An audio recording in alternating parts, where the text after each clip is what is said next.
Actually, natatakot ako. Naiyak ako. Hindi, natatakot ako kasi baka mamana ng anak ko. Mahirap. Mahirap ang may diabetes. Mahirap. Lalo na ako laging mataas ang ang sugar, hindi ko mapanormal.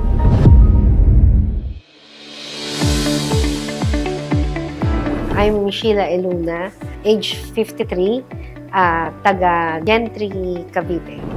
VP Finance ako sa company namin. We owned a construction firm. I have 3 children.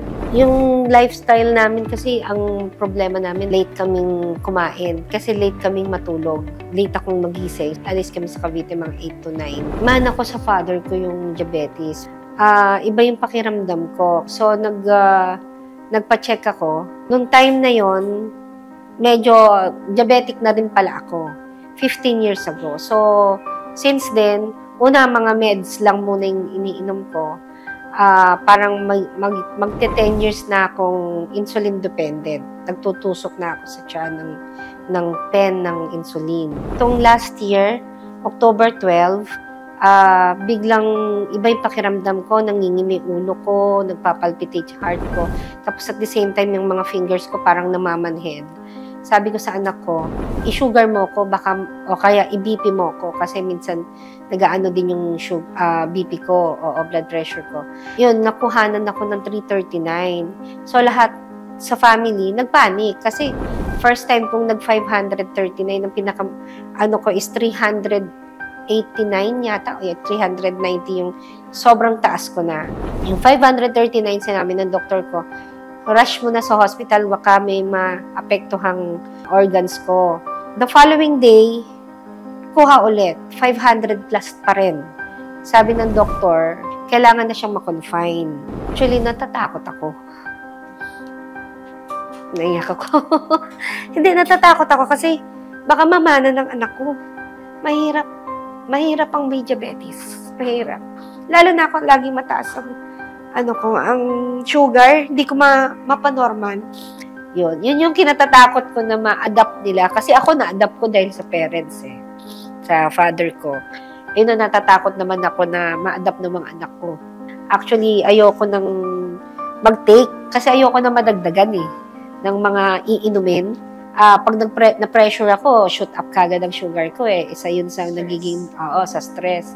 Sabi ng anak ko, si Sherwin, itry mo mami to kasi nabasa ko maganda yung magiging sa health ito, yung benefits.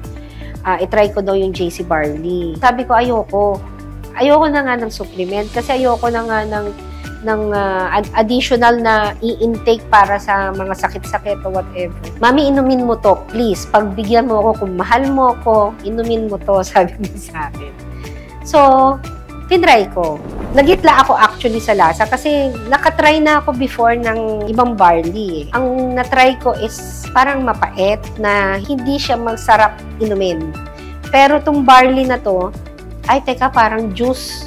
So, nag-enjoy ako kasi malamig siya. Kailangan mo sa malamig mo siya tunawin. Oo. So, nasarapan ako. Kung maganda sa health ko, tapos ganun siya kasarap, madali siyang inumin ko. Sabi ko, sige, everyday niya ako pinagtsatsagaan timplehan before meal and bago matulog. One time na nalimutan niya, ako na ang naghahanap. First time kong nag-142 na same medicine, same insulin. Kaya sabi ko, ang nadagdag lang sa iniinom ko is yung JC Barley. Never akong below ng 200. Ang pinakamababa ko is 85. Nag-85 pa ako. Ilang days na 120, 126, ganyan. Napunta ako sa normal. The same routine, na late din ako nakakakain. Malakas ako, nakapaglaba pa ako. After nun, diretso pa ako office. Hanggang gabi, ang lakas ng energy ko. Ang laki ng naitulong niya sa akin. Sa totoo lang, pasalamat din ako sa anak ko na introduce din ako dun sa JC Organic Barley, yes. Before meal ng breakfast, lahat kami, may kanya-kanya ng timpla. From sa husband ko, ako, pati ako pa, sarap na sarap dun sa JC Organic Barley. Kasi maganda sa katawan Sa akin, highly recommended ko ang JC Organic Barley natin. kasi na-experience ko eh. Ito lang yung nadagdag sa akin na napababa niya yung sugar ko. Sa age kong 53, hindi ako ganun physically active. Lalo na yung mga friends ko, ano ba iniinom mo? Bakit ganyan ka ka-active ngayon? Ini-introduce ko sa kanila. Kasi nangyari sa akin, bakit hindi pwedeng mangyari sa iba? Ito, gastusan mo, instead of ma-hospital ka, ito na ang anuhin mo. Inumin mo, di ba? Mahalaga sa akin na magkaroon ako ng good health para sa family. Makaka-cope ako, makakasabay ako sa kanila. Kahit saan sila pumunta, kaya kong sumama, go. Gusto nyo ng lakad ng mahaba? Sige ako, go ako. Kasama ko mga apo ko. Actually, nakikipagtakbuhan na ako ngayon sa mga apo ko. Hi, I'm Sheila Eluna and I choose JC.